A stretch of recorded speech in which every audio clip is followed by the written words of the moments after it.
All right, welcome to DTVC Extra as we start our look at the John Wick franchise with John Wick's 1 and 2. I had thought about doing this, I want to say, I don't know if it was a year ago or 2 years ago, I can't remember, but I had watched the first 3 John Wicks. They were on Tubi, which they are again on Tubi, and I thought, why don't I do some kind of like solo thing where I discuss those? And I don't remember why that didn't happen. I can't remember if I just didn't have the time to record it or it just didn't work out. I don't know. And then when I came to the point where I was looking at doing solo podcasts last year, when I had that idea that, okay, I'm going to have guests twice a month, and then the off weeks I would do a solo podcast, and I had that idea that I would look at franchises. You know, at that time I looked at Fast and Furious franchise and realized that pretty much all, but at that time, Hobbs and Shaw were available free on one free streamer or another. So I thought that was one reason why I would do it. And then, of course, I would also time it out that I could go to see Fast X in the theater. So it would kind of be like a thing for me where I hadn't been in the theater for a while. So that's why I ended up doing Fast X, and I kind of put John Wick aside. Also, I think the John Wick movies ended up going away from free streamers, and so at that point it was either renting or they were part of streaming services that we didn't have subscriptions to. So I kind of left John Wick. But then after doing the Predator movies, I was looking, okay, well, what should I do next? At that time I discovered that the 3 of the 4 John Wick movies were on Peacock, which I do subscribe to, and I thought, okay, that would definitely work for that, and I'll just rent the 4th one, or it's a part of Starz, so I might do the free preview. I don't know, maybe do kind of like I used to do in the past. When movies were getting removed from Netflix as a streaming service, I would do kind of like I'd just watch a whole bunch of them at once, and I would tag it as like the Stars. I think it's called the Stars Play 11 is one of them. Netflix Instant Dump is another one. If you go on the site, you can see they're tagged as these sort of these binges that I did to kind of clear out. I probably could do one for AMC Plus. I just saw the notification that AMC Plus hit my credit card again this month for a subscription that I did VFW. So there's a couple movies on there I wanted to see. I think it's one of them I think is what was it called? Sympathy for the Devil. I can't remember what it's called. It's a Nicolas Cage ride-along movie where he plays this maniacal guy that gets in a guy's cab or something like that and takes him all over the city on this horrible ride. So that's one that I was looking at doing. Another one is Apex, a Bruce Willis movie with Neil McDonough that's on AMC Plus. So I don't know. We'll see if I get those in. But I can't keep hemorrhaging $10 a month on AMC Plus. We don't need it for anything else at this point. So maybe that's one I'll do is I'll go through and see how many movies that are on there that I want to watch and do another one of those binges. But anyway, so that's what happened. We kind of lost John Wick for a bit, but then thinking it might be a good one here to kind of do it. And it so far, I think also based on the reaction that I got to the Predator franchise, which is a real kind of straight ahead action franchise, at least in the first couple installments, and to see that kind of reaction, I think said, okay, let's do something else. It's also kind of a more straight ahead actioner here, and of course, John Wick really fits the bill there with that. So my history with the movie, of course, I first got wind of this movie when screenwriter Johnny Sullivan, who wrote not the Gary Daniels Recoil, but the Steve Austin Recoil. So he wrote that one. He wanted me to review it. He also did some Prophecy sequels that I also reviewed for him. So we were talking about, just on an off conversation about like what you can get away with in a movie in terms of killing dogs, killing kids, pets, those kinds of things. And he said, we've been taught, from early on in screenwriting that you really got to be careful when you do that kind of thing. You can't just be callously killing animals, killing kids, those kinds of things. It just doesn't work from a screenwriting standpoint. And if you do it, there's got to be a huge payoff there for it. And he brought up John Wick as an example. He said, there's this movie in development that Keanu Reeves is doing where he's this assassin who's these guys kill the dog that his late wife gave him, and he goes on a killing spree, and it's like you believe that he would go on a killing spree, right, for this dog. So that was when I first got wind that there was a John Wick, that there was a movie like that. And then what happened was the movie came out. I wasn't quite on hiatus then when the movie came out. So 2014, I was kind of in a period where I was kind of off and on doing blog posts. I was doing the podcast still weekly, but as we kind of go from 2014 into 2015, that's when Jamie moved, and I was having trouble sort of keeping to a weekly schedule. But also she, her life was changing, and she was having trouble keeping to a weekly schedule. Also, everybody else that was doing podcasts on that night in 2015, they had all dropped off. They'd all stopped doing it. So it was really just us kind of soldiering through. So I kind of, going through that period where that unplanned hiatus happened there was right around the time that John Wick would have been available, not on, because it wouldn't have been available on streaming, right? If you think about it, in 2014 when it came out in 2015, when it would have been available at home in 2015, we still only really had Netflix and Hulu at that time. So if you were going to get it on cable, right, to be able to watch it at home, it would have maybe been part of like an on-demand thing if you were subscribing. Like, for example, if you had HBO, right, you'd be able to see it on demand on your HBO, or if you had Showtime, it would have been on demand on your cable, for that kind of thing. So it was one that just kind of slipped by, right, and I missed it. And of course, through my hiatus, right, we had the sequels, and so I think the second one, which we're going to be talking about here in a little while, that one came out in 2017, right, and in 2019 I was just coming off hiatus when Part 3 comes out. And then, of course, the most recent one came out in last year, right, in 2023. So this was a series that kind of came out during that hiatus period there, right, between 2014. So it was more like 2015, but, through 2019, I kind of missed this one as it was out. But I caught the buzz that was around it, right? I understood that this was a big deal, that people were really big fans. When the first one came out, it kind of fulfilled all the expectations people had for a movie like that. It kind of really changed the game, and it was something that people were really excited about, and they were excited about all the sequels. And so, of course, when I kind of came back into the fold in 2019, I had some catching up to do, right? And John Wick was one of those things I had to catch up on. Another interesting thing about John Wick, I think, that kind of dovetails with some political stuff happening in the United States here. The governor of, I don't know if it's South or North Dakota. It's one of those deals in the United States. The way our states are divided up, there's really no need to have a North and South Dakota. They might as well just all be Dakota. And the population wouldn't be that crazy, and from a size standpoint, it wouldn't be a huge state. The only reason why there is a North and South Dakota, I think, is because they traditionally vote Republican, and so that gives extra representation for Republicans in the Senate and the House. But anyway, the woman who was the governor of I think it's South Dakota, but it might be North Dakota, but I think it's South Dakota. She wrote this book, and in the book she describes killing one of her dogs, who I guess was disobedient or something like that, and they shot it. And of course, everybody's up in arms about that, as they should be, right? She had to cancel a tour for the book. I think she was hoping to possibly be Donald Trump's running mate here in the 2024 election. That's probably out now as well, just because nobody told her that conservatives also really like their dogs and don't like to just kill them either.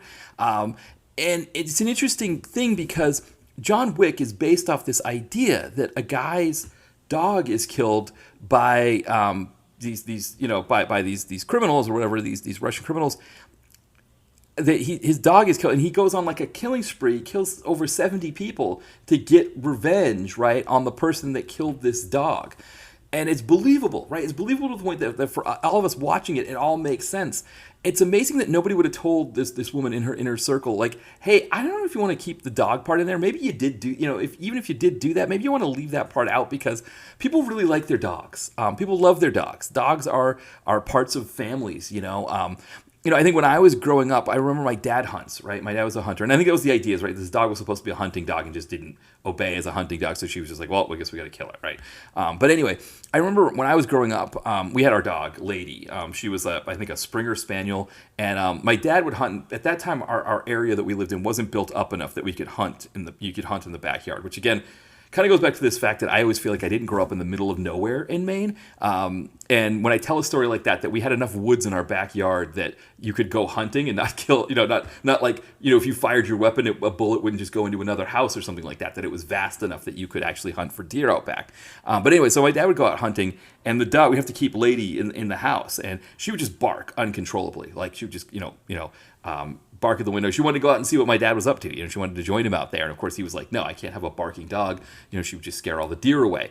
But I did find out that he did initially get Lady because he wanted her to be a hunting dog, to hunt with him. And so, I guess for whatever reason, I guess maybe because my dad is not a cruel individual, he didn't just kill our dog, right? And so I grew up with a dog. Of course she did, pass away. I mean, I'm in my 40s now, so having a dog when she was around before I was born, as far as I know. I think they had her before I was born, so she predated me on the planet, and so of course she passed away in like the 80s, I think.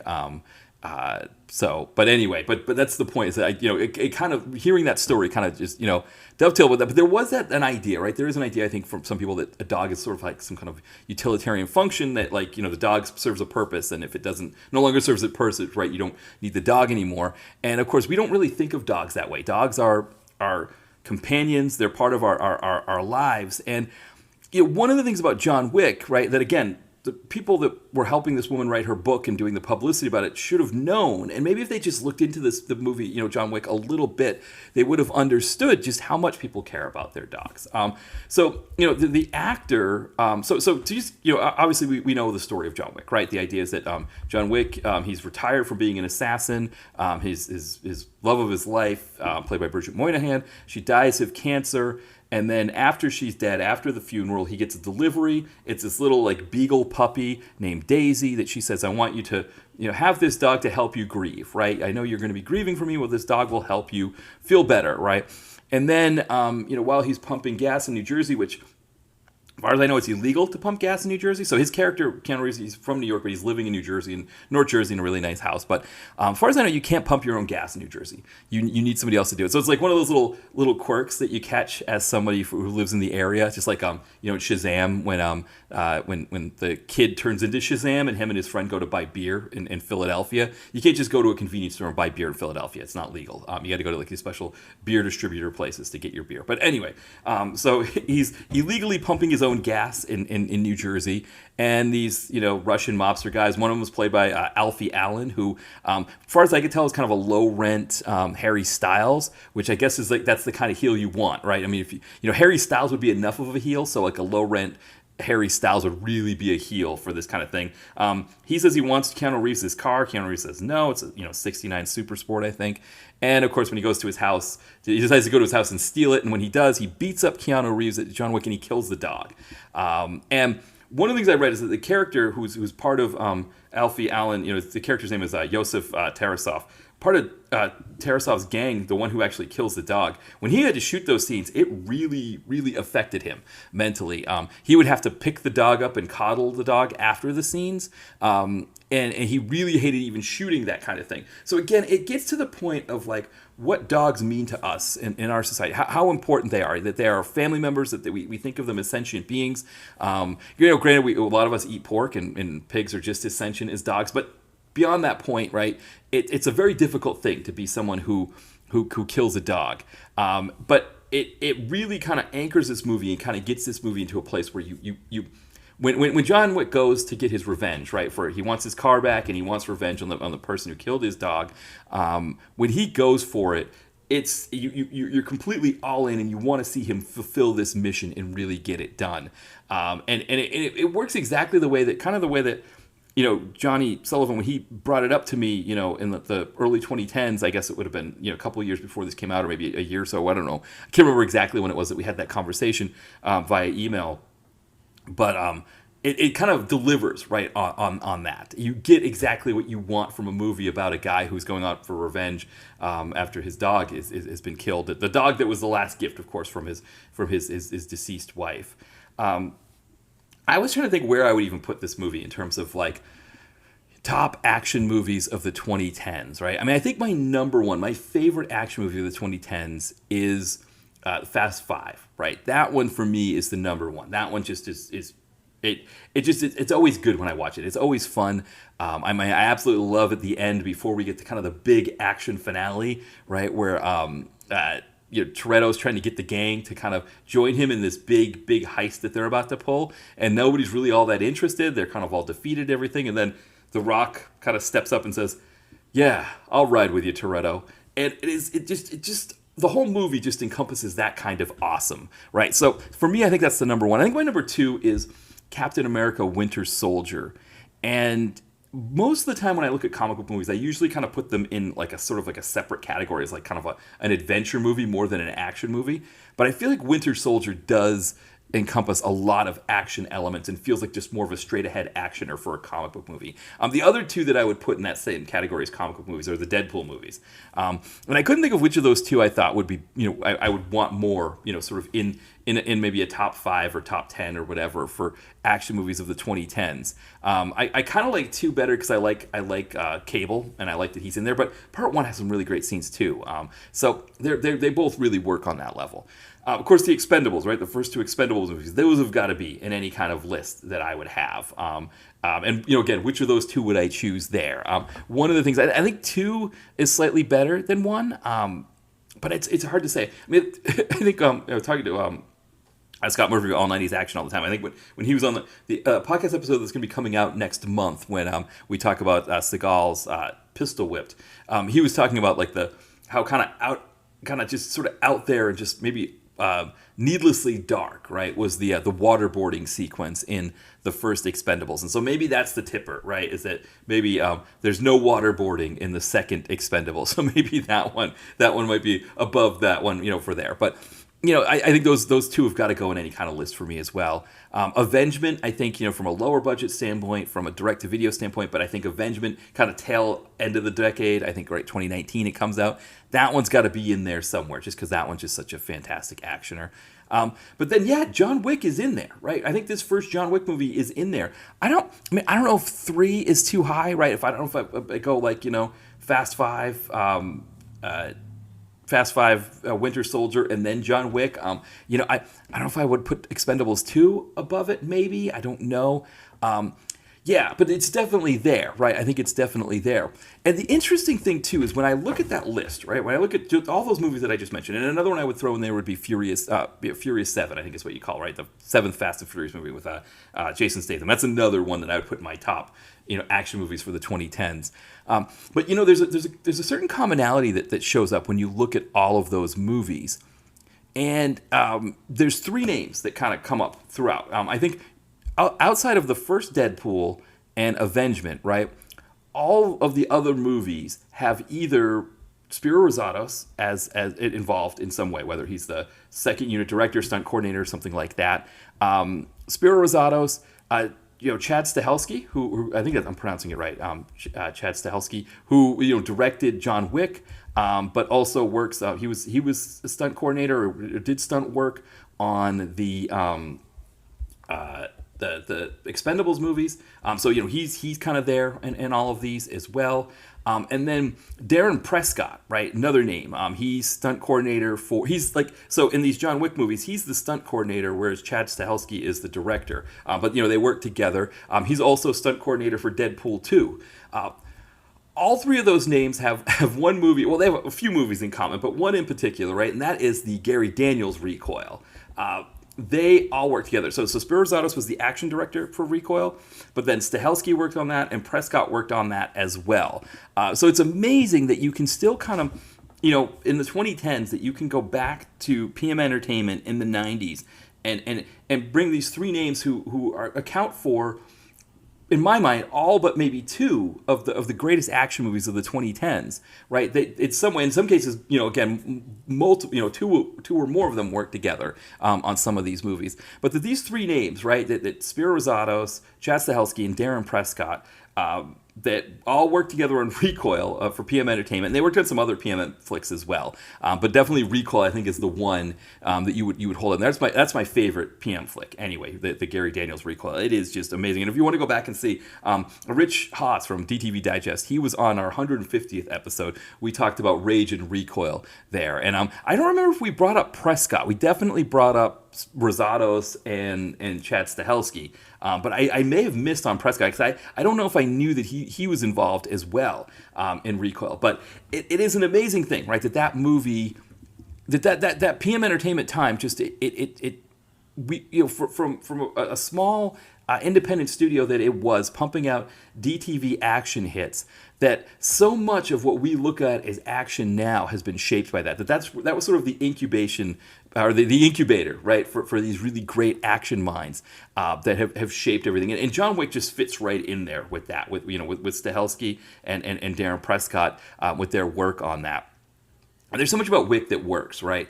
I think one of the obviously runtime, right? We know Matt is a stickler on runtimes, and I think an hour and 40 minutes is a perfect runtime for an action movie. The most recent one, the fourth one, kind of comes in at 3 hours, so that's a little bit long for me, obviously. So yeah, give me an hour and 40 minutes. That's perfect. Now, one thing I read was that the original cut of this was like closer to 2.5 hours. And so they trimmed it down. But one of the reasons why it was close to 2.5 hours is they had so many scenes of just Keanu Reeves walking places.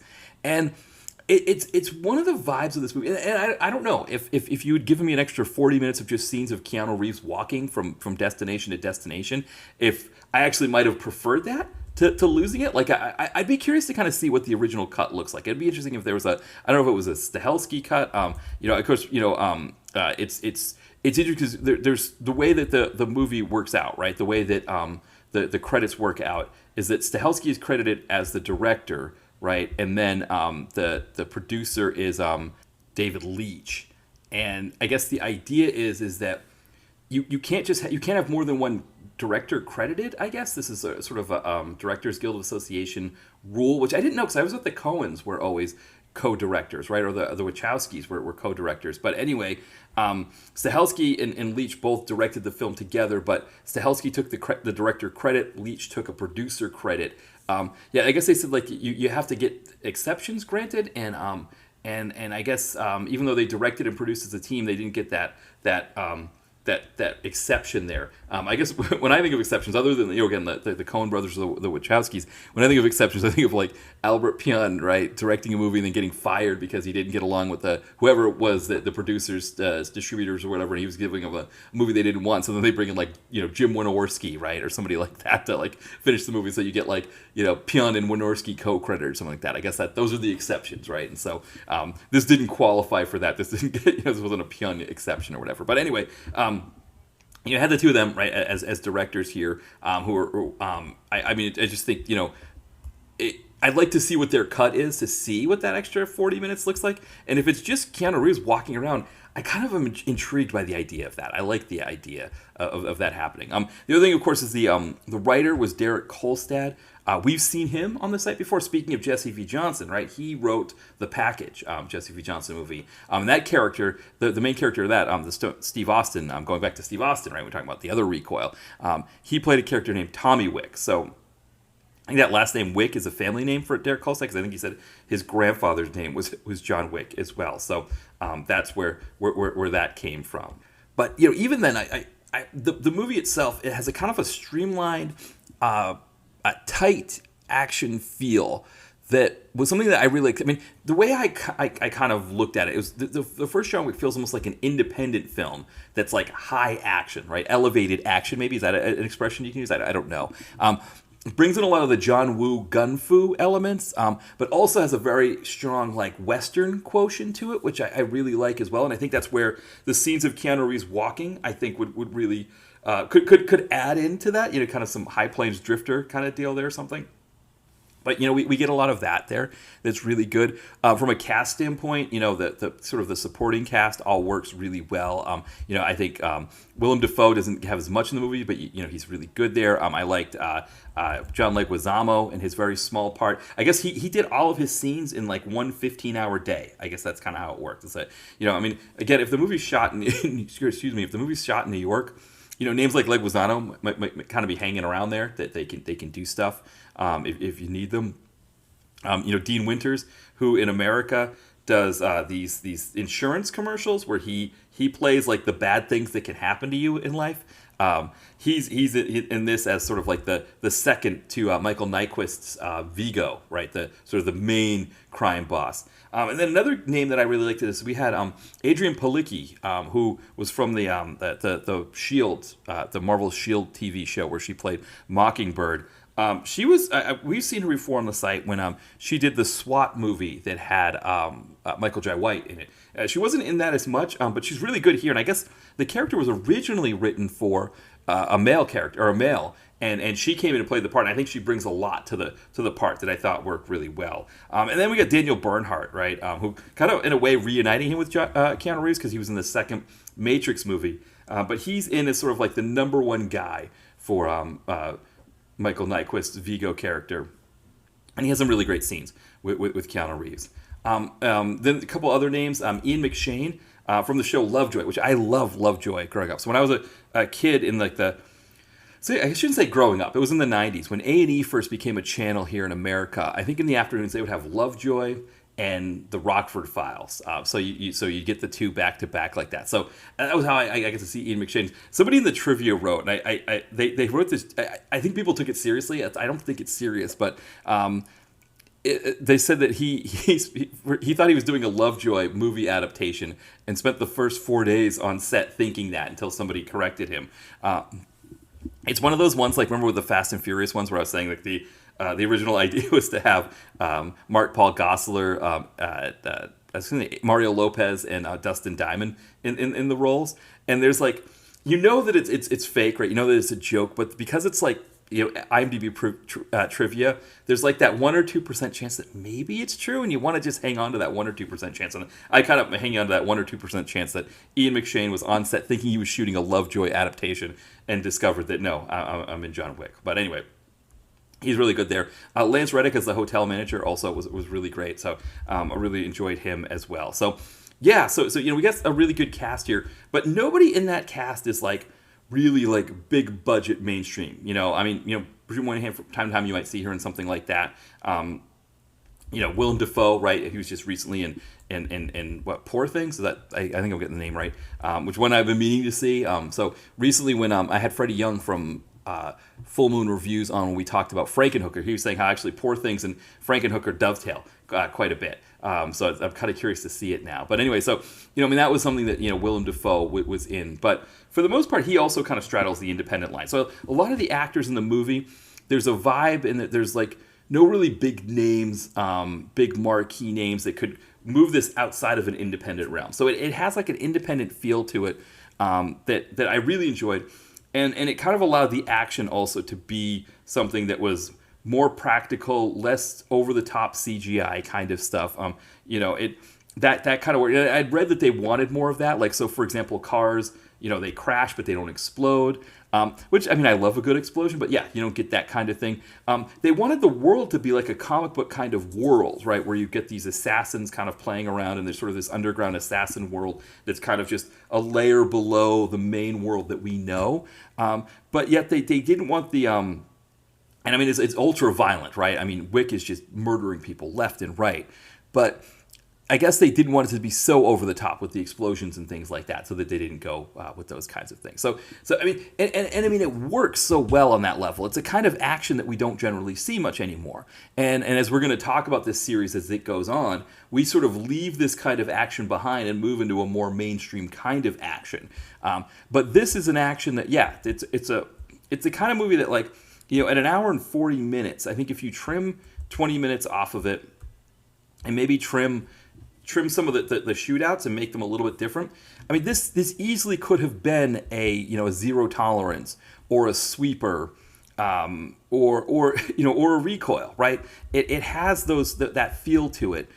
It works on that kind of level. I mean, Recoil, right, follows a similar pattern. Only it's not his dog that's killed, right? It's his family that's killed, and Dano's going after him. But also, it's one of those deals, right, where the mob bosses are going after him as well. So there's that combination there, kind of like this, where Wick is going after the guy that stole his car and killed his dog. But at the same time, this mob boss isn't going down without a fight, and he's sending people to take out Wick as well. Now, there were some things in the movie that I didn't like. I think the biggest one I didn't like is the trope of anybody who helps the hero dies, right?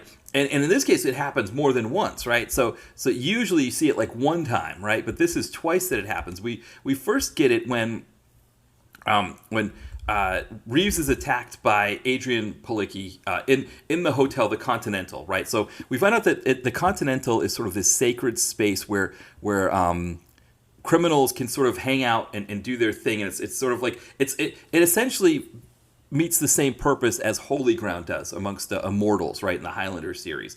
That idea that, like, you're safe when you're on holy ground. You sort of take a break from the warring and the fighting and all of that and the battle. It's your reprieve. And the Continental serves a similar purpose, but it's also a place where it's like a staging ground where you can get your weapons together, determine your point of attack, all those kinds of things. And Adrienne Palicki, she plays a character named Perkins, who's, there's a bounty, right? There's a bounty on John Wick. Once this crime boss Vigo, once Michael Nyquist realizes that John Wick is coming to kill his son, he puts a bounty out on Keanu Reeves so that anybody can take him down, so that they get to him before he kills his son. And so Palicki, she takes the bounty. She's all in on it, and she attacks him in the Continental when she's not supposed to. And Wick, Reeves, he's able to subdue her. And one of his old assassin buddies, comes in upon the situation where, Palicki's been knocked out. Classic, butt of the gun behind the back of the head, right? Classic knockout maneuver there. And he offers him a coin. The coins, we found out these coins are like the currency that the underworld uses, right? To pay for things. Like, hey, I'll give you a coin if you keep an eye on Perkins for a bit while I go out and do whatever I got to do. It's sort of like I guess they call it catch and release kind of thing or whatever. And of course, we know that character has signed his death warrant. The moment he agrees to do this for John Wick, he's dead. Again, whenever you do a favor for the hero, you die. And this movie follows those tropes very, very clearly. And it's one of those things that, like, for everything else about this movie that's elevated and works on sort of a higher level, to kind of fall into those tropes, it's not good. And then, of course, the same thing happens with Willem Dafoe, right? So with Willem Dafoe's character, Nyquist goes to him personally and says, hey, you're going to take this job to kill John Wick. And he's kind of not sure about it, but he asks, is it an open contract? Meaning anybody could go kill John Wick. And he's like, yeah, it's an open contract. Okay, well, then I'm in if it's an open contract. Meaning, and what we find out is, of course, the reason why he's in because it's an open contract isn't because he wants to kill Keanu Reeves, but he wants to be a part of this so he can protect Keanu Reeves, right? He can save him from being killed. And, of course, he's signing his death warrant. Because, again, with these tropes in this movie where the person who helps the friend is going to die, well, okay, if he helps Keanu Reeves, he's going to die. So that part of the thing, I think it's so predictable, and it's one of the things that, like, everything else about this movie was so inspired to just fall on those old bad tropes like that. To me, it was a little bit disappointing. I don't know that it keeps, again, I don't know that it's enough to keep this from being a 5-star movie for me. And, I don't rate movies on Letterboxd just because I have a review site, so it's not, the reviews are supposed to be on the site. They're not supposed to be on Letterboxd, even though I watch a lot of movies that I'll probably never review. But anyway, so I don't give reviews, but I saw a lot of 5 stars for this, and I agree with it that I think this would be a 5-star movie. And I don't think these issues that I have with the movie make it less so. But that's kind of a thing. The other thing that I didn't really like was that when he gets captured by Nyquist, because it seems like the one thing that you can always beat John Wick with is vehicles, right? Like, if he's on the street and you're in a car, you can hit him with your car. That seems to be the way that he gets beaten the most. He gets hit by cars in the other ones as well, right? It seems that if you want to defeat John Wick, that's what you've got to do. It's just get in a vehicle and back into him or something. But anyway, Daniel Bernhardt figures this out, and he actually is able to get him, and he's been subdued. The bad guys have him. His hands are zip tied, and they end up putting like a bag over his head, and it's going to be the end of John Wick until Willem Dafoe with his sniper rifle takes out the baddies, or takes out one of the baddies, and then Keanu Reeves takes out the other one. And the thing I didn't like about that is I don't like it when the hero doesn't figure out their own way out of something.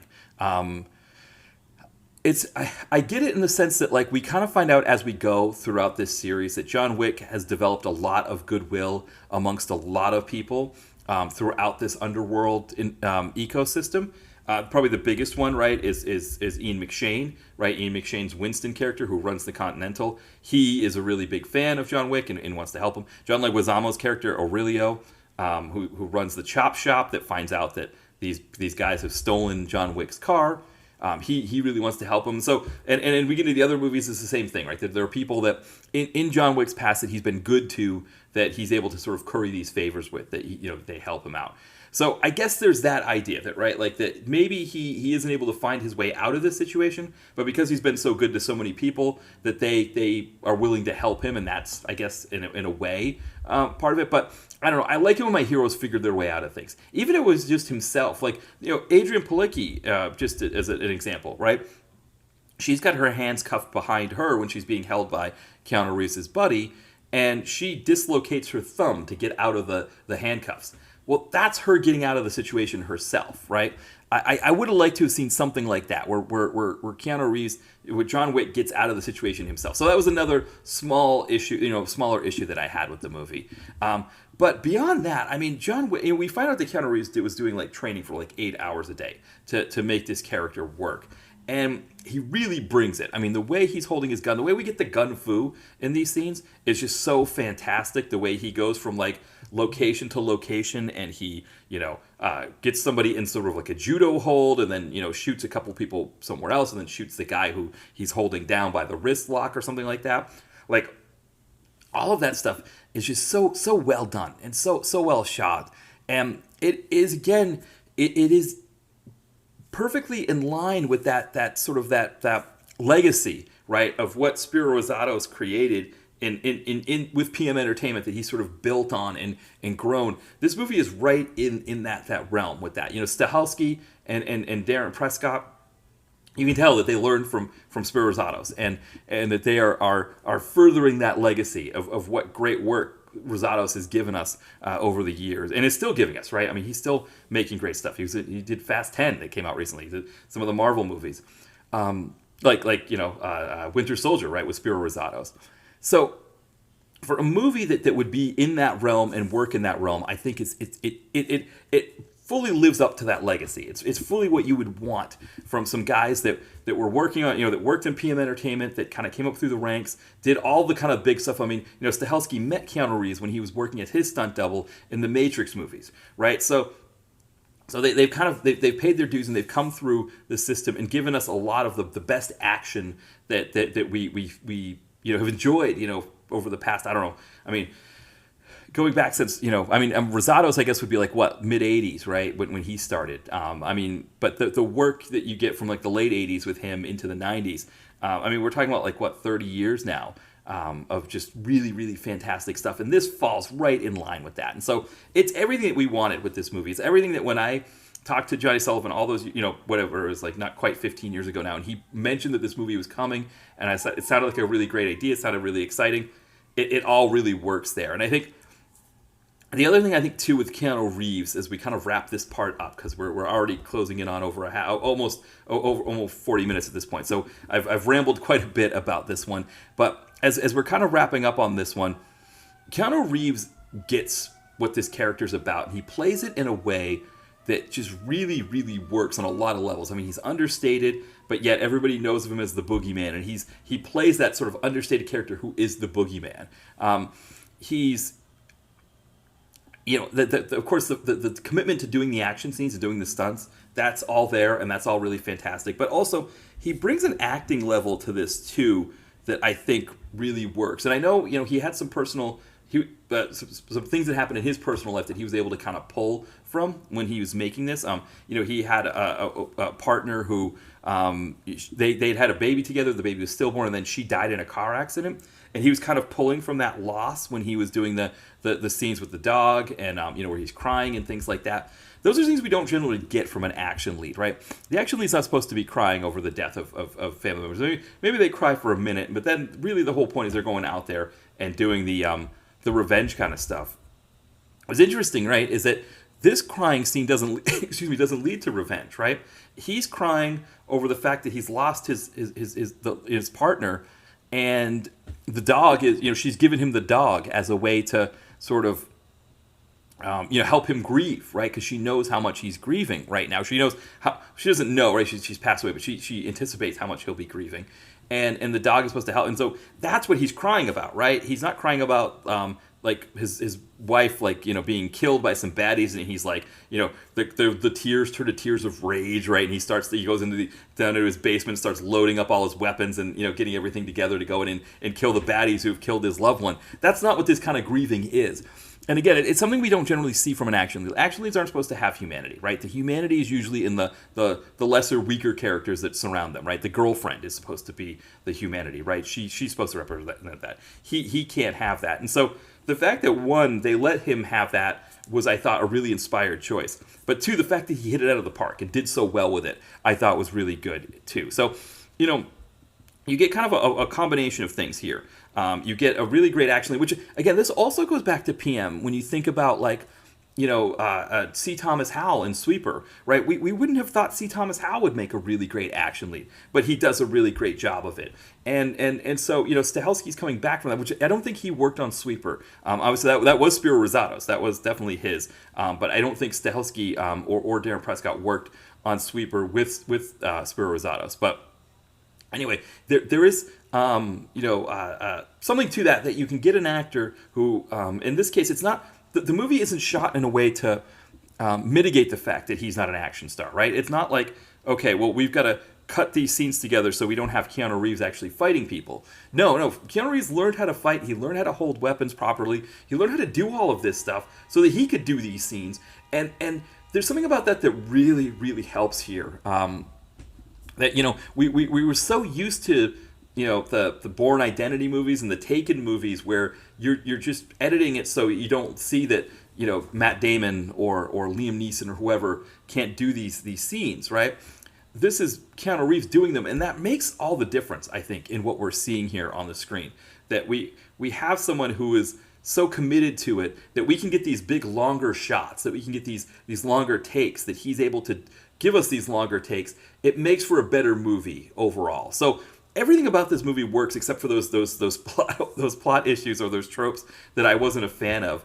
And I definitely, I don't know. Those are probably things that I'm going to be banging the drum on for my whole life, and I'm probably never going to get them, right? That they're just going to be the hero's best buddy, or anybody who helps the hero is going to die.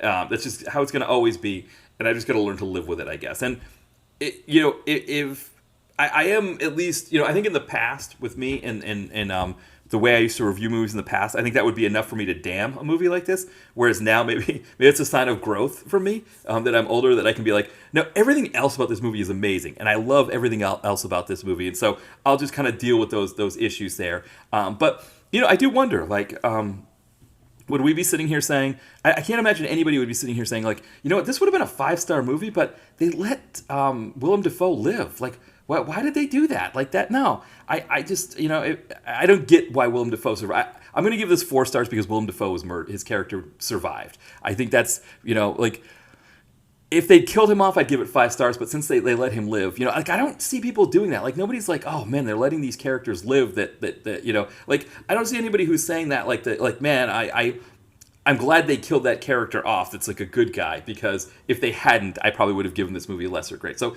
I don't know, for filmmakers out there, for screenwriters, things like that idea that the person who helps the hero has to always die, I don't know. If you could find a way around that and not do that, I would love these movies more. But either way, this is exactly what we wanted this movie to be.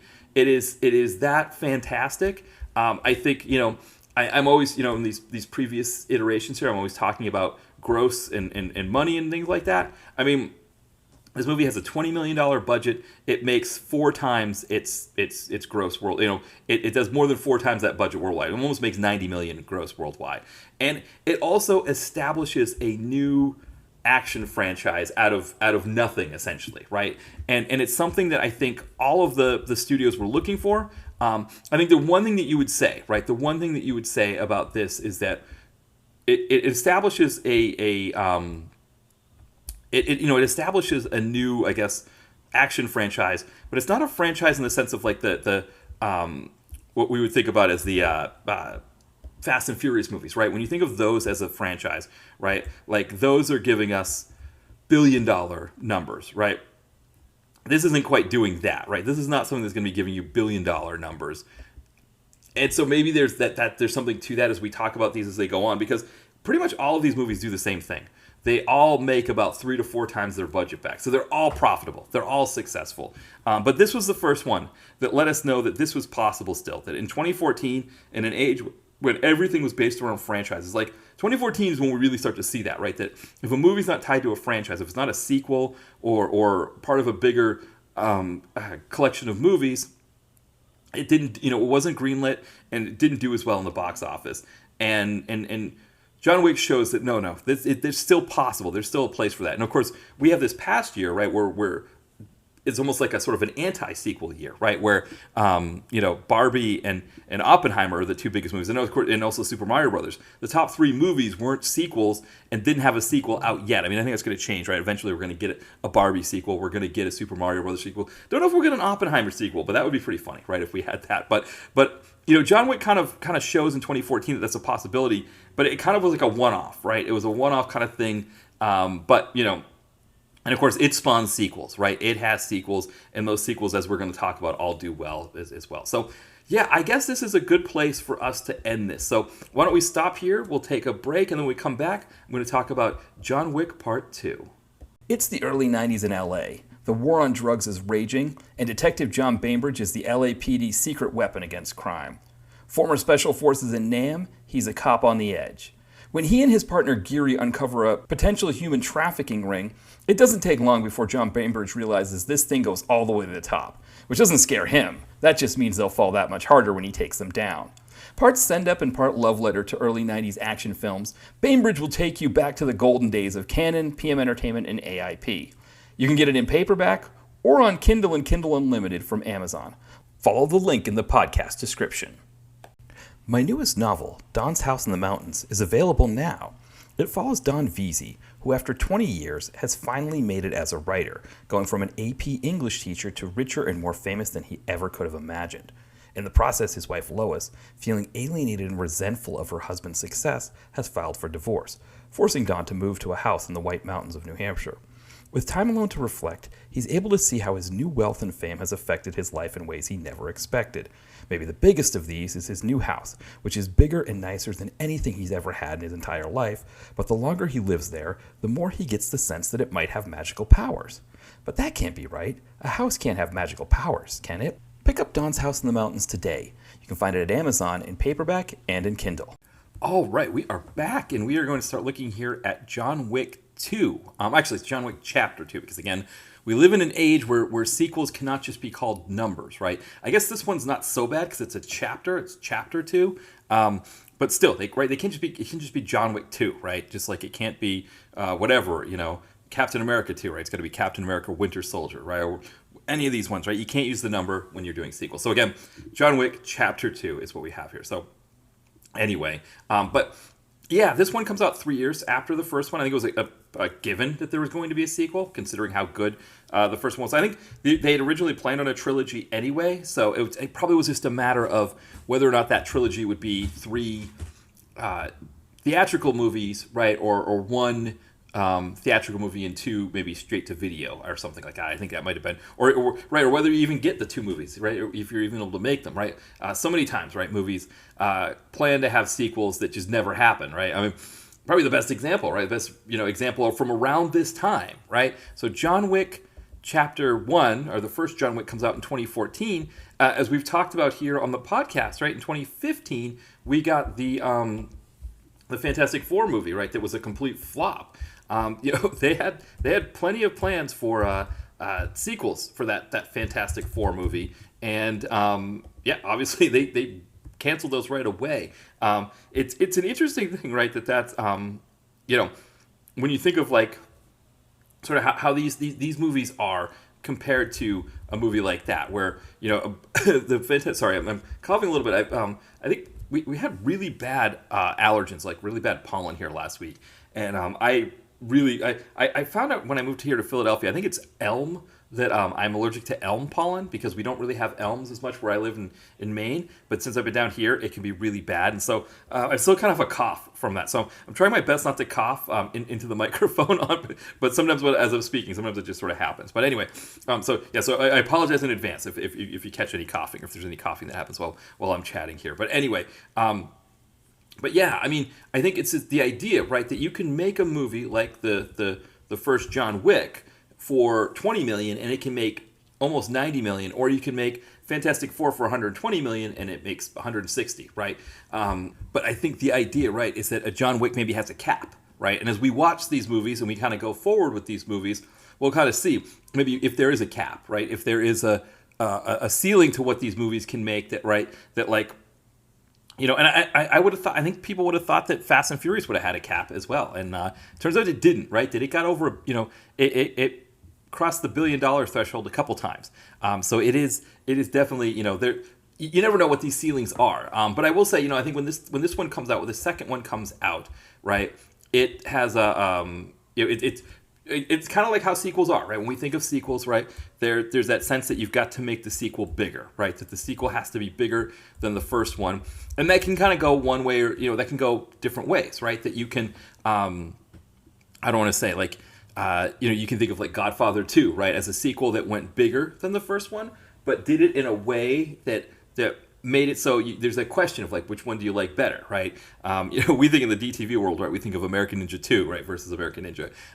So there's that as well. I think actually Chris Kavinsky from Bulletproof Action calls that Canon's Godfather 2, which I think is maybe a good apt comparison there. But you know, there's that idea that right that the sequel has to be bigger than the first one, right? And this one is, right, in the sense that it's so the budget's double, right? So it goes from 20 million to 40 million.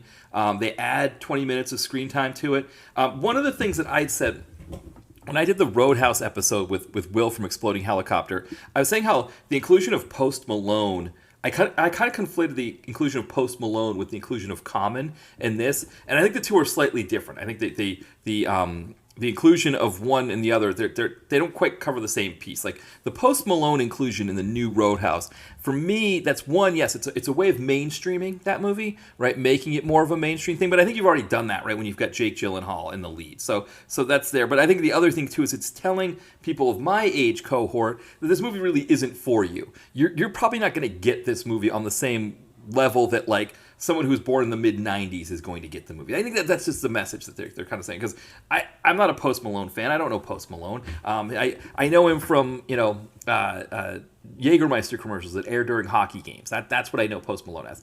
And I'm not saying he's good or bad. I just don't know him, right? I will say, I remember one time on Twitter, this fellow writer that I follow, we just kind of follow each other mutually. I don't really know him personally or know him well or anything like that. And he was kind of doing this sort of hacky humor where I think he was trying to farm engagement through this sort of older, you know, like 90s, 2000s hacky humor, being like, I don't get the point of Post Malone. What is a Post Malone or whatever? You know, thinking he was going to be funny with that, and it wasn't funny, right? It's low hanging fruit kind of crap. But Post Malone's fans came for him in there, and I think part of it too is that like younger, you know, the younger people that would be fans of Post Malone, they wouldn't get that kind of hacky humor. They wouldn't even understand why someone would make fun of Post Malone's name or whatever. You know, like they wouldn't know where that was coming from.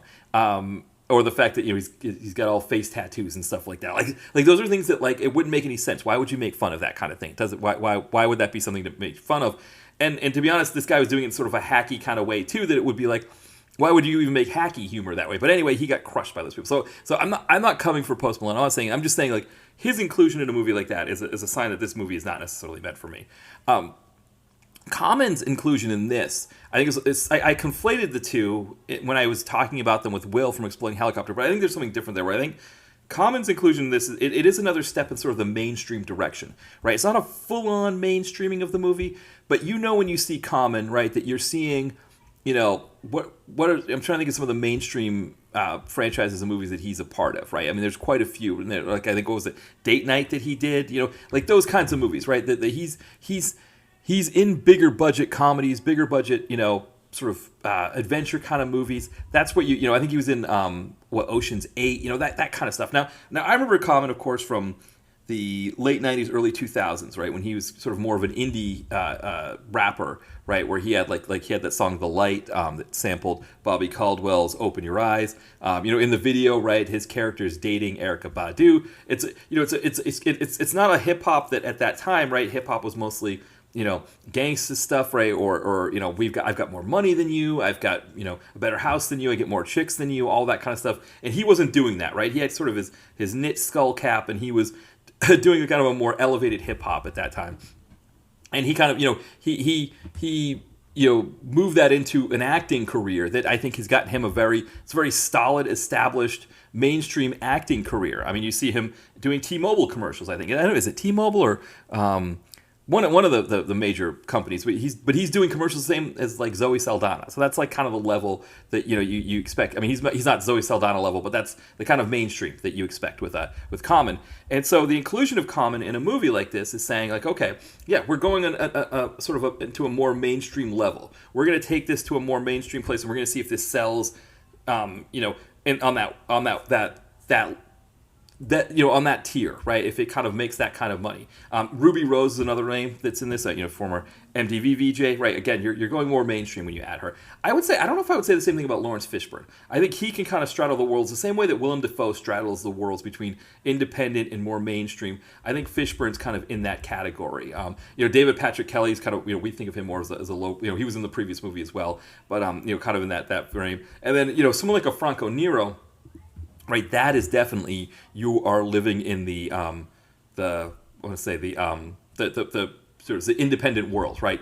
That is not, Franco Nero is not a mainstream name. He is definitely someone that, for us, I mean, one of my favorite westerns of all time, right, of course, was Django. Loved him in Enter the Ninja. Franco Nero, that's that.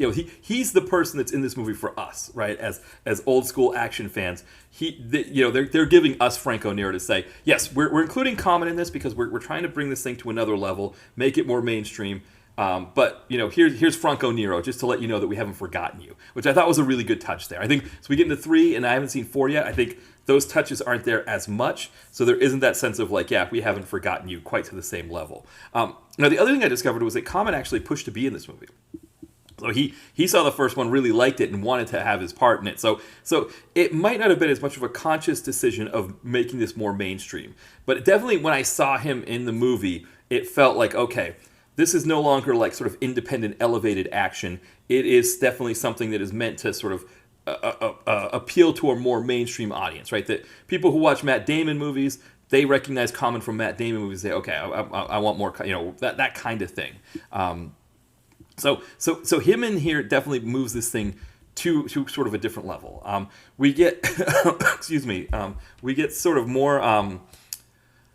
I don't want to say it, like this the universe of John Wick expands a bit, right? We learn that this sort of the Continental Hotel that exists in New York, that there are Continentals everywhere, right? And that these Continentals work as not just as a rest and a respite, but also they're kind of a place for as international assassins who travel the world. It's not easy to travel with weapons, right? With international security and stuff like that. Well, you don't have to, right? If you're John Wick, you don't have to bring your guns with you. You go to Rome and you go to the Continental and you meet with, quote, the sommelier, close quote, right? Who uses a whole bunch of mixed metaphors for wine to describe the weapons that he has, so you can get your guns there. You can also get a suit made that has, bulletproof lighting to it, right? All kinds of stuff like that you can do. So it's kind of cool how they're sort of expanding things. Also with the character, right? They go from Russian mobster to Italian mob, which I like that as well. I like the fact that they move from one to another there. So just to give you a sense of what happens with this movie, the first one, or the second movie, kind of picks up where the first one left off, where Reeves is going after the Russian mob to get his car back. Essentially, at this point, he wants to kind of finish this revenge thing, and at this point, this is where we see Peter Strohmeyer. I think let me see if I've got the name right there. I always kind of get that name wrong. I mix up the R's and the M's and stuff with that name.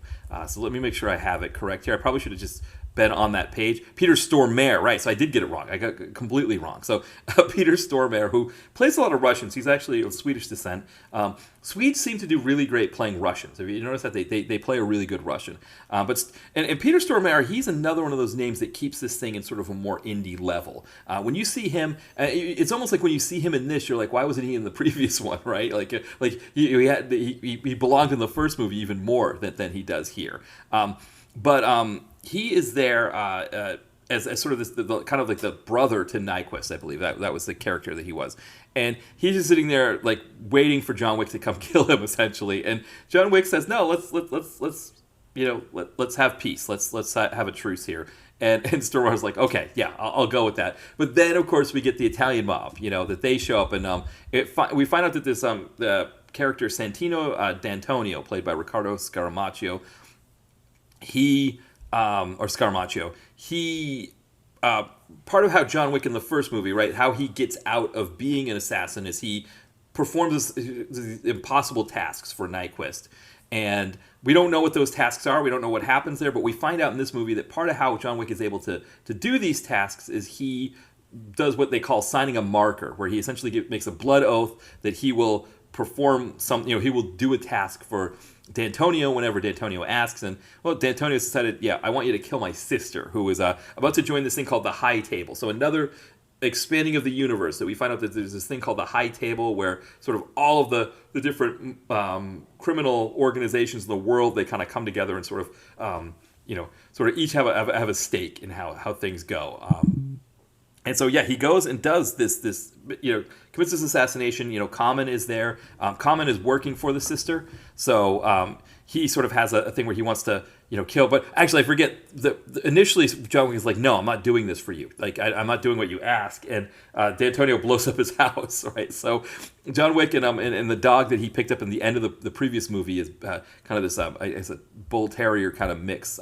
Or I don't know what, not, maybe like a pit bull. I don't know exactly, but some kind of a bull dog. They go to the Continental. He talks to E. McShane. And McShane's like, yeah, you got a marker. You gotta honor the marker. But if you honor the marker, you're done, right? You're out from under this thing, and you can go back to being retired or whatever. So he does it. He performs the job, and then of course, as mob bosses are wont to do, they tend to not be all that. What do we say? They tend to not be all that honorable. And Scarpaccio's like, well, you killed my sister. What kind of brother would I be if I didn't avenge my sister's death? So he puts another hit on him, puts another, bounty on him. And Keanu Reeves is kind of fighting his way through New York / however you want to do it, Montreal, right? So some of the really nice train stations are actually Montreal train stations. So I've always wanted to go to Montreal. I've never been to. I had a trip planned to Montreal with some friends in the late 2000s, and then it was a huge snowstorm that prevented us from going. So we were in Vermont, and we just turned around and went back to Portland, Maine, where we were living. So that was that. So I've always wanted to go there, and these stations look really, really nice. And they kind of add a level to the New York City that we're getting in the movie. It sort of elevates certain elements of it. It makes it a little bit cooler and more stylish. So that was an interesting element. And of course, some of those fights that happen, it's between Keanu Reeves and Common in there. But there's also other assassins that are fighting with him throughout that. It's an interesting element to this movie that you have these other assassins trying to kill him, because I don't know. I guess if I were an assassin, and I've been kind of living a decent life as an assassin and making decent money doing assassin kind of things, and I get like this text message saying like, oh hey, I can't remember what the number was, like $7 million to kill John Wick. Be like, well, John Wick is. Everybody knows John Wick is like the best of the assassins, right? Like, do I really need $7 million that bad? Sure, yes, $7 million can be life changing, right? I mean, obviously, yes, I could use $7 million, right? I do need $7 million, but the chances of me as an assassin, and no matter how good I am, the chances of me beating John Wick is probably slim, right? But I guess if you see the money there, right, you think you got to go for it. Maybe that's the thing, right? Because so many people are getting text messages that maybe there were plenty that were just like, yeah, I don't need that kind of heat, so I'll let you take John Wick. I'm good with not making that $7 million. But enough of them do come for him, right? And he has to kill those off, and we get some really great scenes there.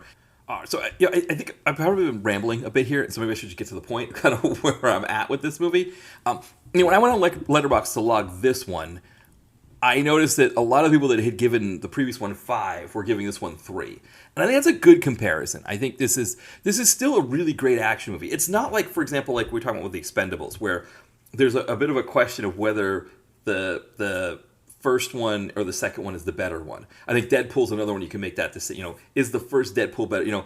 I don't think there's any question here that the first movie is a better movie. I at least like the first one better than this. I didn't see on Letterboxd, I didn't see anybody who's giving this second movie more stars than the first movie. So, and I think that's what happens with it's an interesting thing with with sequels, right? And I guess it's a question of why this one isn't as good as the first one. Again, I talked about the sort of the mainstreaming of it, right? So we're making this a little bit more mainstream. We're expanding the universe, right? So we get like a really fantastic pitched battle that Keanu Reeves has in these like catacombs in Rome. It was really great. I mean, it was great shootouts. The stuff that happens in New York, I think, is good too.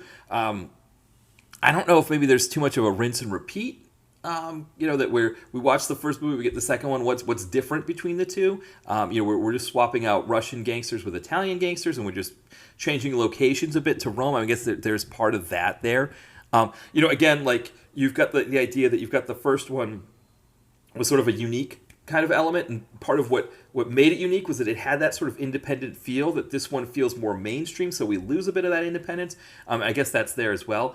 I mean, again, from a box office standpoint, right, this movie is more successful, right? It's essentially you've doubled the budget, right? You've gone from 20 million to 40 million, and then it's pulled in over 100, almost 175 million worldwide. So again, it does greater than more than 4 times its budget. I mean, again, putting it in comparison's sake, right? We're talking about that Fantastic Four movie that had a budget of 120 million, so 3 times as much, and it only makes 160 million worldwide, right? So people went out to see this movie. More people went out to see this one than they saw the previous one. I think I think that's also kind of a statement on the fact that I think the first John Wick, not only did it have a really great box office return, but I think a lot of people were watching it in the secondary markets, right? They were watching it, they were renting it on Netflix. I can't remember what it would have been on streaming at that time. I don't know if if Netflix streaming had it at some point. It might have, or people just were seeing it and were like, okay, they couldn't wait for the second one, and they got out there and watched that one. I also think that this wasn't. I'm saying it's a 3-star versus a 5-star. A 3-star movie is still pretty solid, right? A 3-star movie is probably still enough to get you in the door to go see another one of these, right? So there is that part of it as well. And not everybody was going from 3 to 5, right? I think there were some other people that were like, 4.5 maybe, or 4, right? So they didn't all have that big drop like that. So there's a sense that you're still doing something bigger and different from what else is going on at that time. Though, actually, one of the interesting things, right, if you think about it, is that Winter Soldier comes out in April of 2014, right? So it comes out kind of like, I guess, right before John Wick comes out.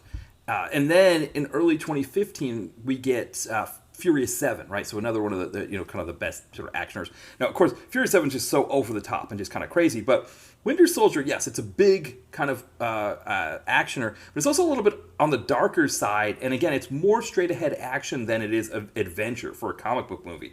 So it's possible, too, that you also had a situation where kind of the audience was primed a bit, right? That people were watching Captain America and thinking like, oh, I kind of like good old-fashioned action. Like, what happened to that sort of that kind of action? I like these scenes.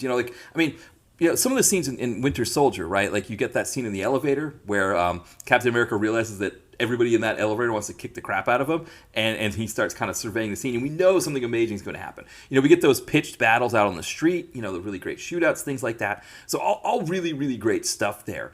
And I think there was probably a sense there from just an idea of like, okay, you know what? We like this kind of action. We this kind of thing. We could use more of this, right? And so when John Wick comes out, right, there was an audience that was ready for it and wanted it. And I think 3 years later, that audience still wanted it. And I was trying to think what sort of comes in between these two. But I mean, obviously, Furious 7 comes out in 2017, I believe it was. 2015. 2015, not 2017. 2015. 2017 was this movie, John Wick 2, was 2015. But it's interesting because we still kind of have the bigger over-the-top action. And the other things, I think, from the Marvel Cinematic Universe standpoint, there's a point where kind of every movie they make feels Winter Soldier-ish, right? Like they kind of really sort of lean on Winter Soldier, a lot of movies are darker, they have kind of more of a gritty feel to them, but it hadn't quite sunk in yet to that level. I think by the end of the first phase, or the third phase of the MCU, we kind of get a sense that like, okay, more of these movies are just going to be more Winter Soldier-esque. I saw an article recently because we hit the 10-year mark for Winter Soldier, and they were talking about that. Like, it was like kind of like the best thing to happen to the MCU and the worst thing to happen to it, because it was such a really fantastic movie, but they just kind of started replicating it with so many different movies that it was like, we could turn up the brights a little bit if we wanted to, and we don't need to have everything be so dark and all that stuff. And the other thing too is that you really have to commit to making an action movie on that level.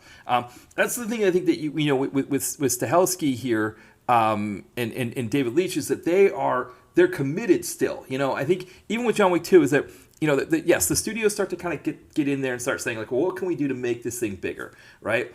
And they add a few elements, right? You add Common, you make it a little longer, you make the action scenes a little better, you add $20 million to the budget, right, to kind of bring us something a little more exciting, and you hope that the buzz from the first movie is still there enough, and it was still there enough that people were anticipating this, and so you could get away with a movie that's not quite as inspired as the first movie, that's not quite the movie that the first one was, and still make as much money as they made. I think for me, like, I don't know that I would put John Wick 2 in my top 10 for the 2010s.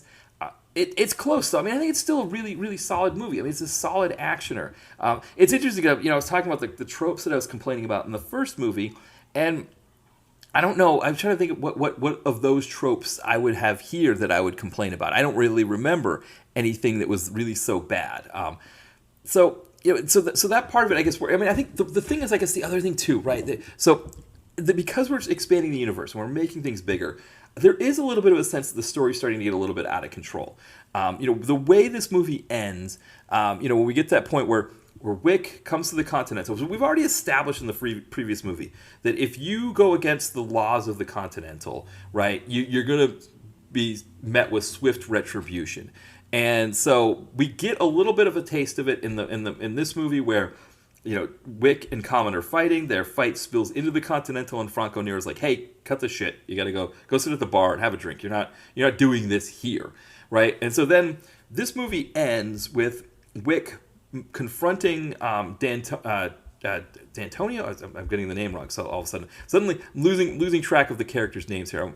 Dantino, I think, right, is the name, because D'Antonio is the name of an NBA basketball coach who was coached the Suns when they were really good in the 2000s. So yeah, I'm getting my names here. No, it's D'Antonio. Okay, D'Antoni is the one who's the coach of the Suns in the 2000s. D'Antonio is the character here, played by Riccardo Scaramaccio.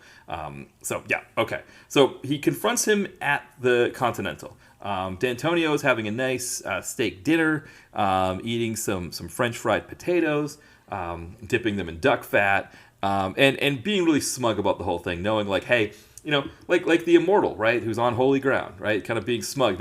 Here's Duncan MacLeod ready to behead, Xavier St. Cloud, right, Xavier St. Cloud played by Roland Gift, right, sitting there with, eating. You could see him eating a fancy dinner, right, with his wine stuff and being like, you can't kill me. I'm on holy ground, and Adrian Paul being like, oh, I want to just behead this guy so bad, or not Adrian Paul, Duncan MacLeod. Adrian Paul did not want to behead Roland Gift, but Duncan MacLeod wanted to behead Xavier St. Cloud, right? You can see all that playing out exactly like that. And unfortunately, like we discovered, I guess we don't know the exact rules with Holy Ground in Highlander movies. Like we know in Highlander 3, right? Somebody goes to kill somebody. I think Mario Van Peebles goes to kill Lambert, and when he goes to behead him, right? There's like an explosion that happens, and we know, okay, we're on holy ground. You can't do this here. But really, we also know that movie's not considered canon, so to speak, and we don't know exactly what would happen if an immortal tried. I mean, maybe it has been done, maybe I've missed it, but generally, right, you don't, nobody does it, right? Nobody kills, immortals don't kill each other on holy ground. So John Wick is at the Continental. He's on holy ground, right? And there's the immortal, right, that he's supposed to slay, and he's just sitting there all smug, being like, what are you going to do, And John Wick kills him. He shoots him. And Ian McShane's like, oh, Lord, what have you done, right? What you really got yourself in it now.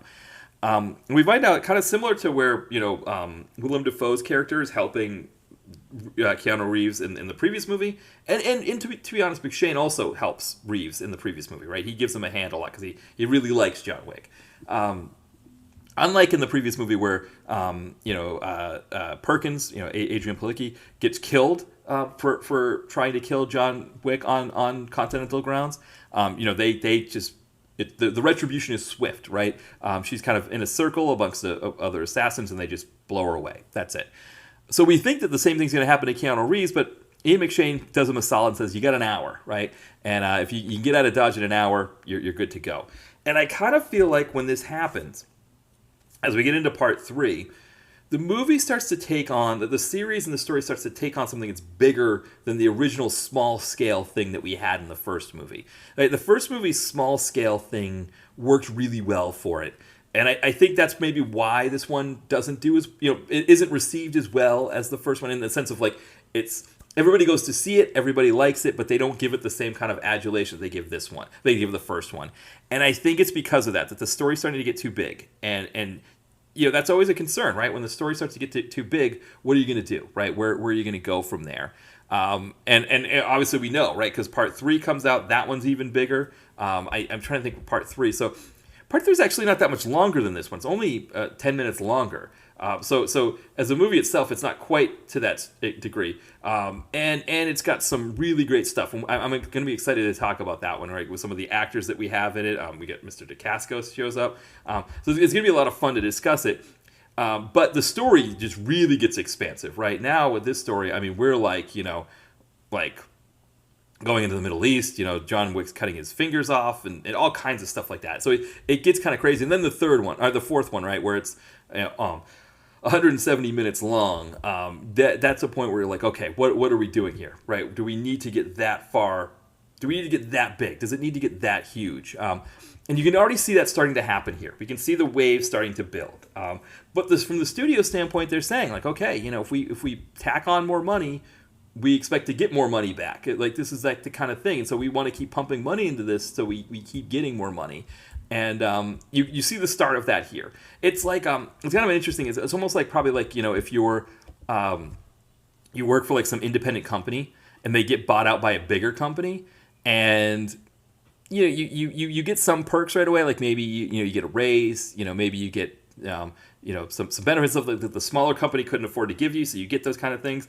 But then you also like get some of the bad things, right? And so you get like maybe some jamoke, some corporate jamoke who shows up and is like, "Hey, everybody, we're doing the meeting here." Yeah, and it's not like the kind of the cool laid back meeting that it was when it was just the independent company. But now it's like some jamoke with a with a tie and his sleeves rolled up, and who's just like using all kinds of jargon, like thinking outside the box, man, and like I don't know, whatever corporate speak terms that people use, right?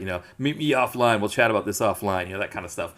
That's kind of what you get the sense of it here, right? That like, and I don't want to I don't want to keep bagging on Common, right? Because I like Common, I like his music, and I like him as an actor, and I like him. But from that mainstream standpoint, like Common, you almost feel like Common is like that corporate guy coming in to be like, yeah, we're gonna do some changes here, but it's gonna be good. They're gonna be good changes, man, right? And stuff like that. And so there's that sense, I think, that this thing is starting to get bigger.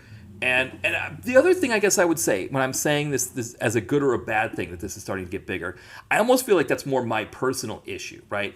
I'm the one who wants to streamline, more independent kind of thing.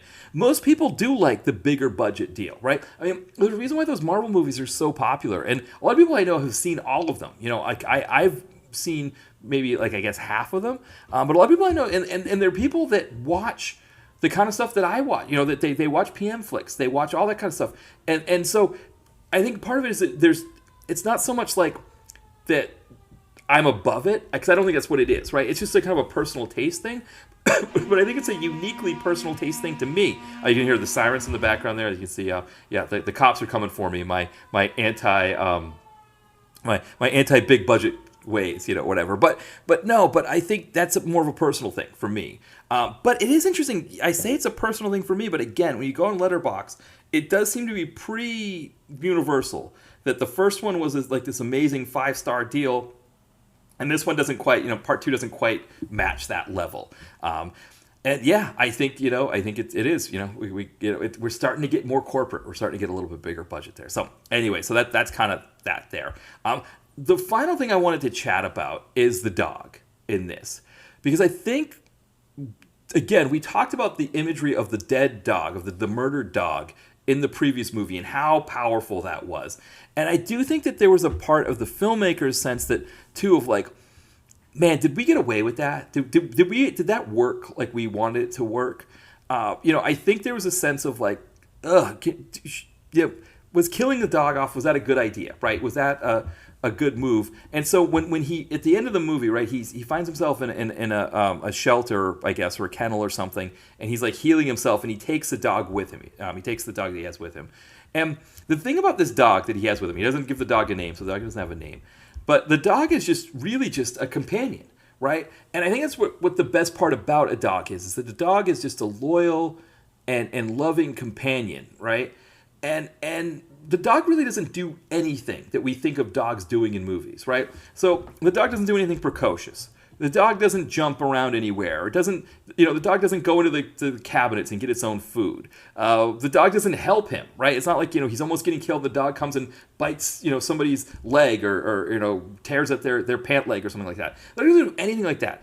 Really, he just kind of trots along beside, Keanu Reeves. Or when Keanu Reeves runs, he runs with Keanu Reeves. And you get these overhead shots of this like trotting dog next to Keanu Reeves.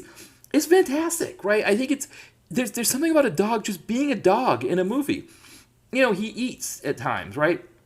He trots around. He hangs out. He comes into bed with Keanu Reeves. He's just there as a dog. And it's something that I think, for me, it was a really fantastic decision to do that. I think in a way, it kind of reconciled for the filmmakers and for us watching the movie what it meant to have the dog be killed in the previous movie and how powerful that was and how strong it was to bring a dog into this movie and just have it be a dog, right? Just have the dog be a dog. He's, just have him trot around and everything. And I loved it. There's this scene, when his house gets blown up in the beginning of the movie, he walks into New York City to go to the Continental and the dog's just trailing along beside him. At the end when he goes to meet with, Ian McShane, and he's told he's excommunicated from the Continental and he's in trouble. Again, the dog's just there, and he's just kind of walking around, and the dog's there with him. I think for movies, obviously, you think about the K-9 movies, right, where the dog is like a really important part of, Jerry Lee is just going around doing all kinds of stuff with Jim Belushi. Obviously, like there's the Air Bud movie. So there's an extreme level for this kind of thing where the dog is like really playing a part in that kind of thing.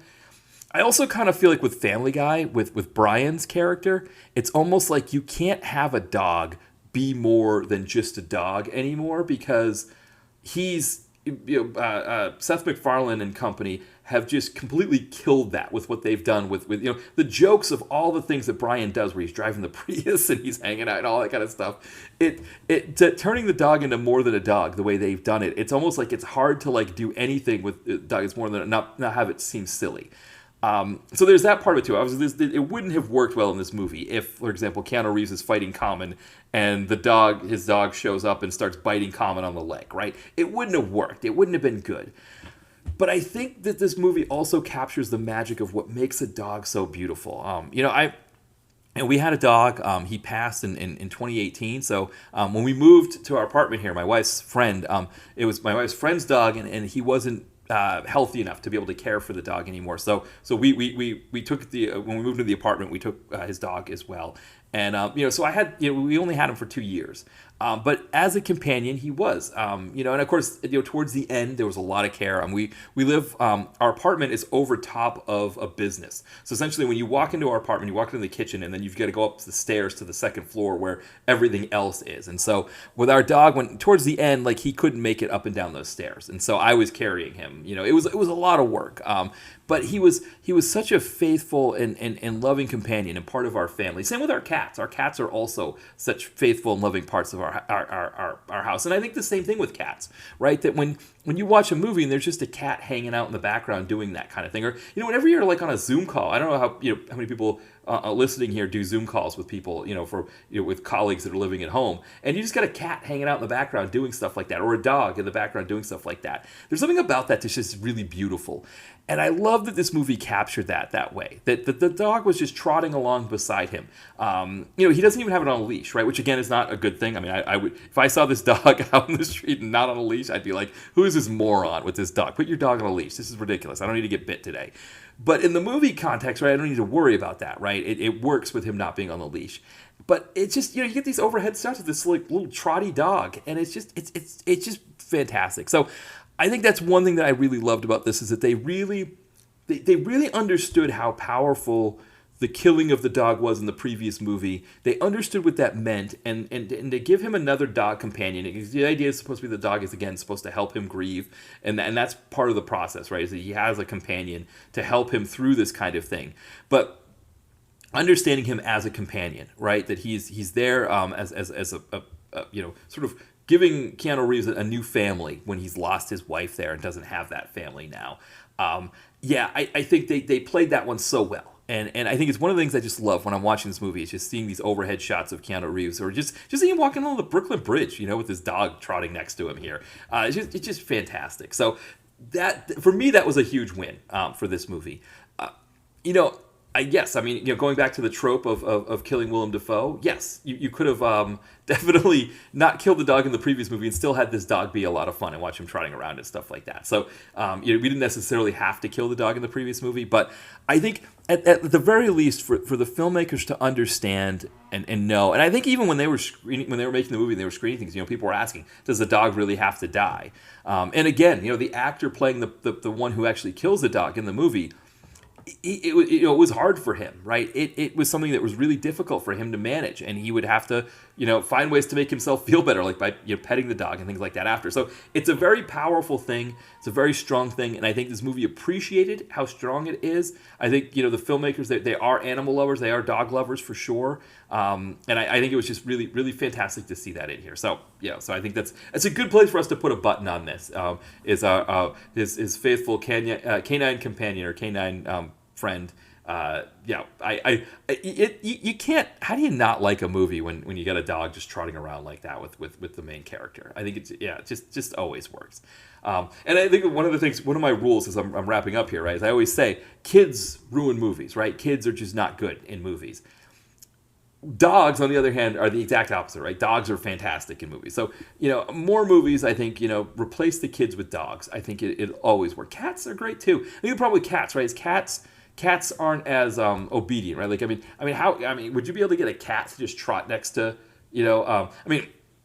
in our house, right, the only time the cat will ever trot next to you is if you're going to the bathroom, right? Because he's got to see you to the bathroom because he's afraid you're going to fall in the water or something like that. Like you shouldn't be around anything like that. That, or I guess also if you're going to the bathroom, I guess that's when you're most vulnerable. So he's there to protect you. And of course we have two cats that don't get along. So the one cat is protecting us from the other cat.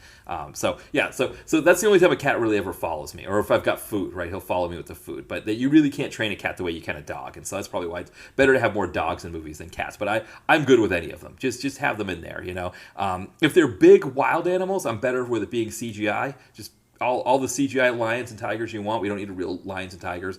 But I think with dogs and cats, I think if they're treated well on set, and it sounds like these dogs were treated well on set, I think if you're going to do that, hey, more dogs, more cats, the merrier. Just kind of bring them in. So probably a great place for us to end this. So in 2 weeks' time, we are going to wrap up this one here. So it'll be a quick two-part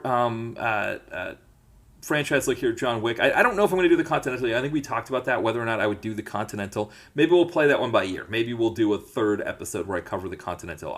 I'll see. Maybe I'll see how I feel after doing Part 4, because Part 4 is a 3-hour job. I didn't see that one in the theater. Of course, I've been long back from hiatus when the fourth one came out, and I thought it was a 3-hour movie, and I was like, no way. I think I was talking with somebody online about this recently. I wasn't talking about somebody online about this. Somebody online had posted a Twitter poll, like, what do you hate most about the modern movie-going experience? And one of them was concessions. One of them was like just, theater goers, that kind of thing. So I chose concessions because that's one that the price of concessions is just ridiculous. Though they've always been ridiculous. I remember going to a baseball game in 1988, I think it was, or 1987. And I was there with my grandmother had gotten tickets. She was work with the labor union in New Hampshire, and she'd gotten us tickets. It was me, my cousin, and my cousin's boyfriend.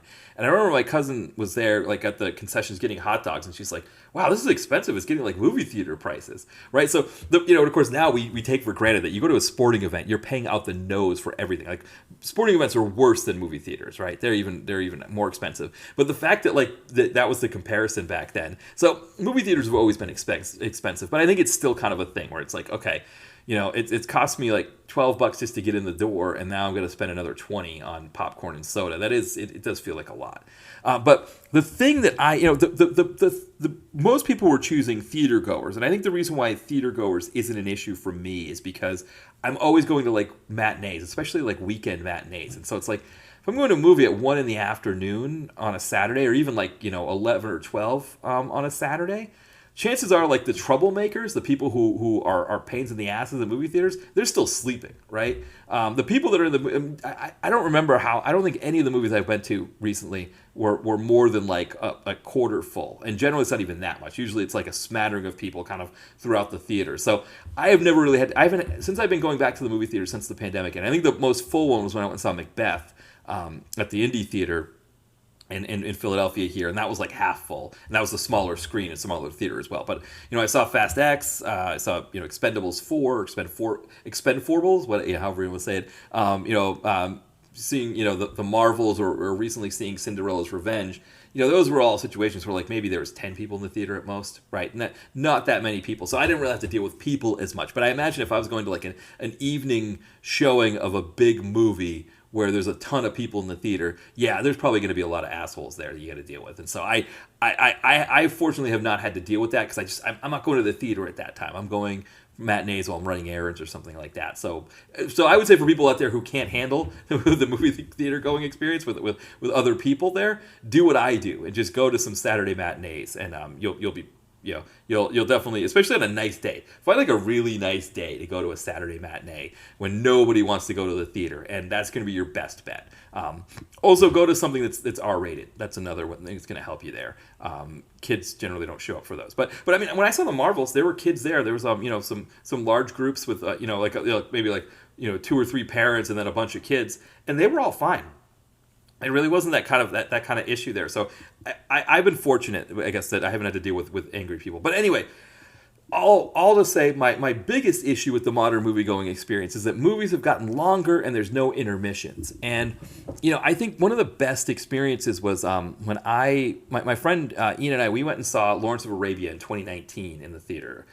And so it was like kind of, I don't know if it was like an anniversary of some sort or whatever, but it was showing in one of the big theaters. It's actually closed here in South Philly that we had. I don't know if it was a Regal or something like that. But anyway, that movie has an intermission, right? The intermission is baked in.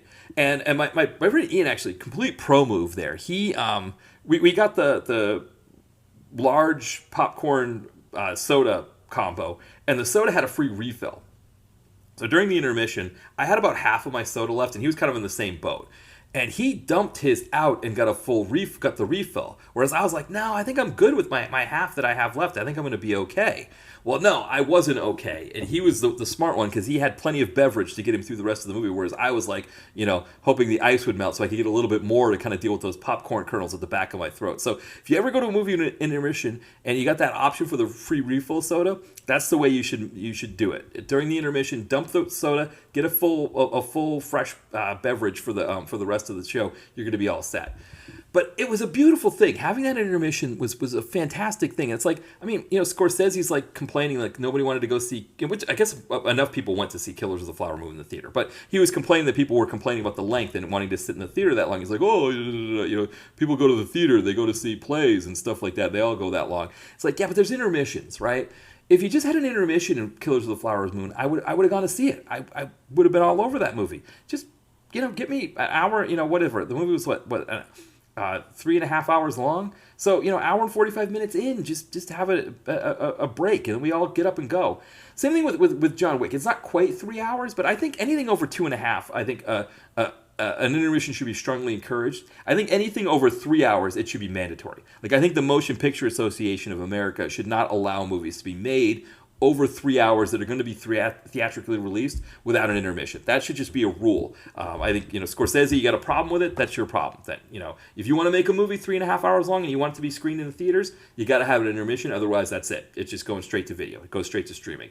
I think that should be the rule. And I think if it's over 2.5, it should be strongly encouraged. So I think, like, for example, that should be a selling point of John Wick 4 if they're going to make it, right? Which they didn't, right? They had no intermission, but they should be like, hey, we don't have to have an intermission, but we're going to have an intermission. They didn't have an intermission. So I didn't go see that one in the theater. So I'm going to be seeing that one for the first time anyway when we do that one in 2 weeks. But yeah, kind of a big long rant there at the end. But I think it's a problem. These movies just keep getting longer. People keep these companies keep making bigger and bigger movies, and they're not doing the intermissions. And it's like, I'm getting older. I don't, I'm getting the big sodas when I go. And I go to the movies early. I get there early usually because I've got to time it, with the subway and all of that. So I want to make sure I'm there on time.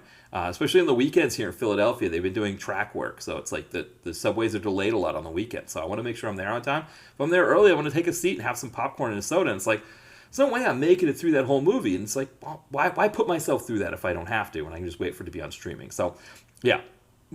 That's just my message out there to the Motion Picture Association of America. Consider making it mandatory. Make intermissions mandatory. Bring back the intermission. We need that again. But yeah, I've kind of went off this. We're well over 45 minutes here. Well, at least a couple minutes over 45 minutes. But anyway, let's wrap this thing up. So yeah, in 2 weeks' time, we'll be finishing this up with John Wick's 3 and 4, and then I'll kind of make a decision then if we're going to do the Continentals after. But yeah, in terms of things to plug, the site, dtvconnoisseur.blogspot.com. That's where you find links to everything. So the podcast is there, Letterboxd is there, all my novels are there. So all the links are there. So you can go on the site and find anything. One thing you want to make sure is you click on View Web Version. That's where you can see all the sidebar links and all of that. My novel is Don's House in the Mountains. Is my most recent one. You can pick that one up on Amazon, on Kindle, paperback. My other novels are there as well. So we've got Chad and Accounting. We've got A Girl and a Gun. We've got Holtman Arms, and of course Don's House of the Mountain. And then my short action novel, Bainbridge, is also available on Amazon and Kindle and in paperback. And of course, A Girl and a Gun, that's the one, the cover of that one is based off of the Bobby Caldwell album, his first self-titled album. And they're actually in that book, because the main character listens to Bobby Caldwell. There's a scene where he's in bed with a girl that he's hooking up with, and he's playing Open Your Eyes, the Bobby Caldwell song that Common samples. And she's like, oh, this sounds like, I know this song. I think it was sampled by Common. And he's trying to be funny. He's like, if there's a common, is there an uncommon? And she's like, whatever, you're not that funny. But there is sort of that kind of the interplay there. So Common does come up as a topic in A Girl and a Gun. So definitely if you want to check that one out, again, Amazon, Kindle, and paperback. But yeah, I think we're good here. So why don't we close up shop here? So we'll stop it here, and we'll see you again in 2 weeks. But again, come back, keep on the feed here, because the main podcast will be back on Tuesday with our next one here. We'll be talking with Todd Liebenow of Forgotten Filmcast. We'll be looking at Cracker Jack 2. So a fun actioner there. Not quite the level of the John Wick movies, right? Cracker Jack 2 is a bit of a step down, but it's a fun conversation. So you want to check that out as well. All right. Thank you, everybody, for listening, and I will talk again soon. Bye, everyone.